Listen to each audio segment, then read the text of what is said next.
এটা পরশুদিন রাতের ভিডিও। হঠাৎ করে ঠিক করেছিলাম ঠাকুর দেখতে বেরোবো। ঠাকুর দেখা বলতে আমাদের এখানে বরানগর লোল্যান্ড আর দাদাভাই সংঘ এই দুটো যাব ঠিক করেছিলাম।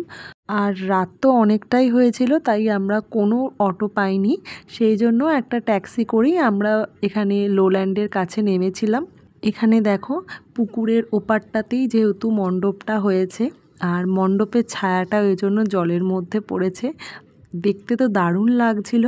আর এই প্রদীপগুলো জলের মধ্যেই ভাসানো ছিল, তো প্রদীপগুলোও দেখতে খুব সুন্দর লাগছিল। আর পুকুরের এই সাইডটা দিয়ে গেলে আমরা মণ্ডপের ওই দিকটায় প্রবেশ পথ পাবো। তো যাই হোক, এখানে একটু দাঁড়িয়ে ভিডিও করছিলাম। আর চলো মণ্ডপের ভেতর ঢুকছি আর তোমাদের সঙ্গে শেয়ার করছি। এই যে মণ্ডপের প্রবেশ পথ এটা, আর মণ্ডপের প্রবেশপথটাও খুব সুন্দর। আমরা গেছিলাম যখন, যেহেতু রাত অনেকটাই, একটু ফাঁকা ফাঁকাই ছিল, তো একদম ফাঁকা অবস্থায় আমরা দেখেছি ভালোভাবে।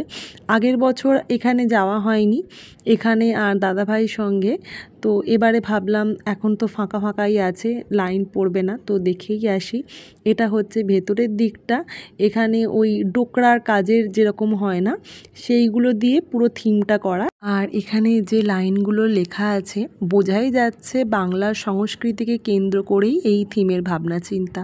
এখানে ডোকরা টাইপ কাজের দুর্গা প্রতিমা করা আছে, আর খুব সূক্ষ্ম কাজ, ভীষণ ভালো লাগছিল। একদম ফাঁকায় ফাঁকায় দেখেছি। আর এই যে থাম্বাগুলো আছে, এগুলো সবটাই বেতের কাজ, আর ওপরটা এরকম ফুল দিয়ে সাজানো। আর চলো আর একটু ভেতরটা ঢুকি। এই যে এই জায়গাগুলো দেখো, ছোট ছোট প্রদীপ দেওয়া, বেশ সুন্দর লাগছিল। এখানে কিছু হাত এরকম রয়েছে। আর এই যে মায়ের দর্শন পাওয়া গেছে। এখানে উদ্বোধন হয়ে গেছে, আমরা পরশু দিনকে গেছিলাম, তার আগের দিনকে এখানে উদ্বোধন হয়ে গেছে। তো এই যে মায়ের দর্শন করে নাও।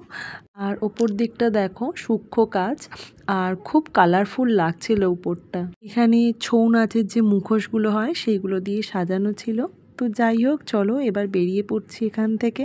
এরপর আমরা যাচ্ছি দাদাভাই সংঘ। দেখো গেট শুরু হয়ে গেছে। আর আমি মণ্ডপের বাইরে থেকে ক্লিপিংসটা নিতে ভুলে গেছি, এটা ছিল মণ্ডপের প্রবেশ পথ। এখানেও ভীষণ সূক্ষ্ম কাজ। আর মণ্ডপের ভেতরটায় এরকম পুরনো জিনিস, পাটের দড়ি, এই সব দিয়েই এদের থিমটা রেখেছে। দেখো ওপরটা ঠিক এরকম লাগছিল। আর এই স্ট্যাচুগুলো পুরো অরিজিনাল লাগছিল। যাই হোক, চলো ভেতরটায়, আর তোমরাও মায়ের দর্শন করে নাও। আগের দিনই সম্ভবত উদ্বোধন হয়েছে, আর এই মণ্ডপটায় একটু ভিড় ছিল। তো সেদিনের ঠাকুর দেখা ছিল এইটুকুই। এরপর আমরা বাড়ি ফিরে গেছিলাম। আর তোমাদের ভিডিওটা কেমন লাগলো